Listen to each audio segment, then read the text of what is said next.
What's good, everybody? This is Cole's Porch. I want to know why people use what other people do as an excuse as to why they won't do something. Let's get into that today. I look tired. My eyes look tired. I just took my hair down. But so what? We about to get into this conversation because I want answers. Here we go! It's my time to rise. It's my time to shine. It's my time to live. It's my time to fly. It's my time. It's my time. I can see it. I can feel it. Time has come now to reveal it.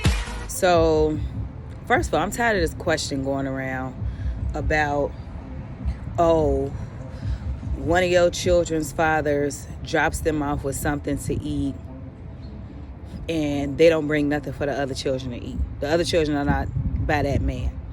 Or, you drop your baby off with some food and your baby mama say, where's the food for the other children that are not yours? What is your response or whatever? I'm sorry, my ears are stopped up.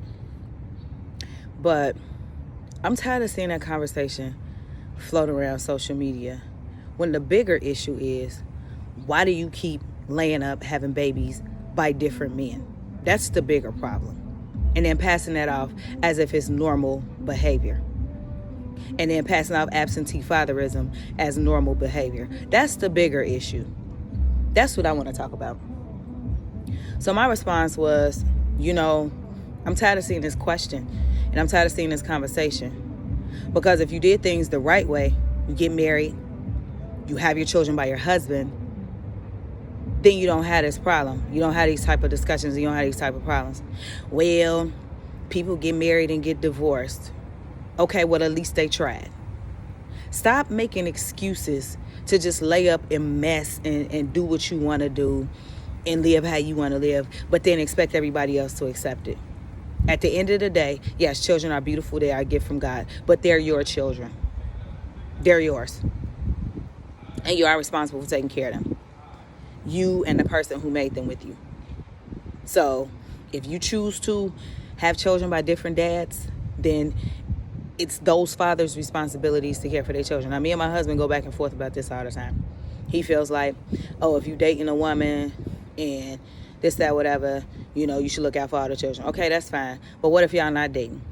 What if y'all not in a relationship? And then, does it go from food to now you got to buy all the children? That's not yours. Birthday gifts, you got to buy all the children. That's not yours. Christmas gifts, you got to take them back to school shopping. Like, where does it end if that's the case? We need to stop normalizing dysfunction, because that's what it is. And I'm strictly speaking from the perspective, I ain't trying to step on no toes, but I'm just keeping it 100. You cannot continue to keep laying up having babies by all these different dudes and then expecting the next dude to take care of another man's children. And the same with men too. You laying up having all Future. Why would any woman want him? He's irresponsible. You got all these children by all these different women. It's irresponsible. Or Floyd Mayweather. I don't care how much money you got. It's irresponsible. It's irresponsible to continue to do that. And then to make excuses to not want to get married because marriages fail. Cars get repossessed. That don't stop you from buying a new car. Your credit could fail. Your credit could go bad. That don't stop you from applying for credit cards. You go out and buy things, get mortgages and things like that, not knowing if your job is going to be around for the next 30 years. So, it's the same thing. All of it affects your life in some type of way. But you would rather be out here willy-nilly without an intact family because marriages fail. Well, what you doing ain't working either. Because look at what's going on in the world. Back in the 60s and the 70s, only 20% or 25% of children were born to single unwed mothers. In the 80s and 90s, that shot up to 64%. And I don't even know what it is now.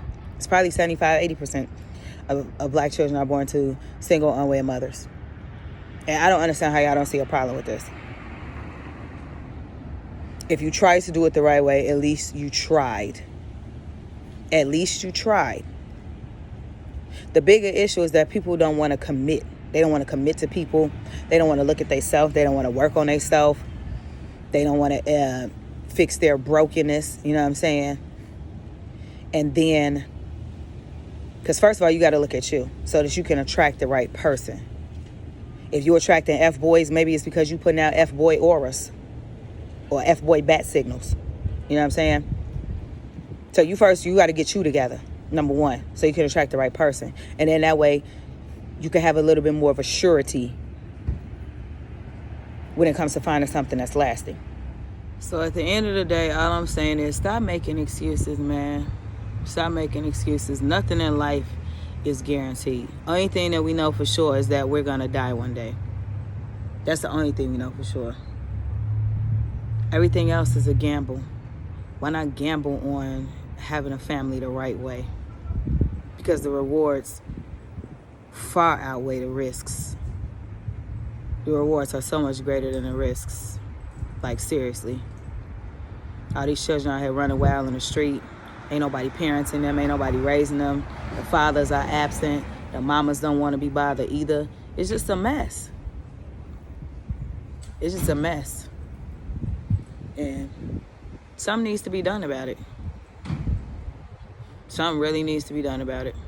But anyway, I'm done. Stop using failed marriages as an excuse to not get married. You know what I'm saying? Cole's Porch. I'm out.